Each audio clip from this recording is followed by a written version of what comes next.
Accident sur la route nationale à hauteur de Diacksao. Un camion s'est renversé tout à l'heure, ce qui a provoqué un embouteillage monstre sur cet axe. Alors, il est conseillé aux automobilistes de prendre l'autoroute pour ne pas subir ces désagréments. Une nouvelle saisine dans la lutte contre les dérives et incohérences relatives à l'autoroute à péage et à son exploitation. Le collectif des usagers interpelle après l'OFNAC le président de la Banque mondiale, Jim Yong Kim. L'institution financière est appelée à expliquer sa contribution à ce montage financier. Le collectif juge scandaleux le contrat de concession de l'autoroute.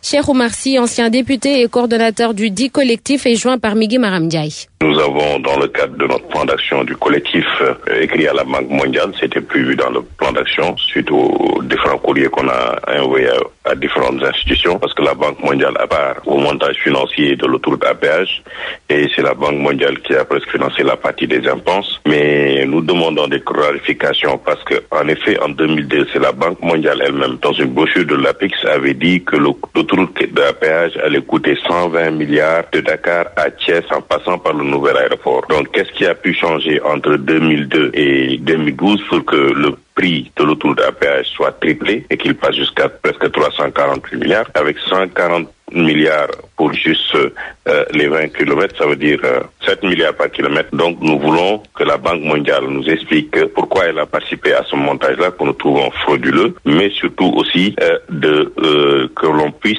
avoir des réponses par rapport vraiment aux autres prix au niveau des autoroutes à péage, par rapport à l'investissement même que la Banque mondiale accompagne dans d'autres pays pour des montages pareils. Donc la Banque mondiale aujourd'hui ne veut pas nous parler de transparence, de bonne gouvernance et de tous ces principes-là qu'on entend chaque jour à travers la bonne gouvernance qu'ils demandent à nos pays, et que la Banque elle-même puisse participer à un montage pareil. Parce que pour nous, nous considérons que notre État a donné plus que la société Eiffage et qu'aujourd'hui, les populations sénégalaises, nous-mêmes, à travers nos impôts, nous sentons qu'on a été complètement lésés dans cette histoire.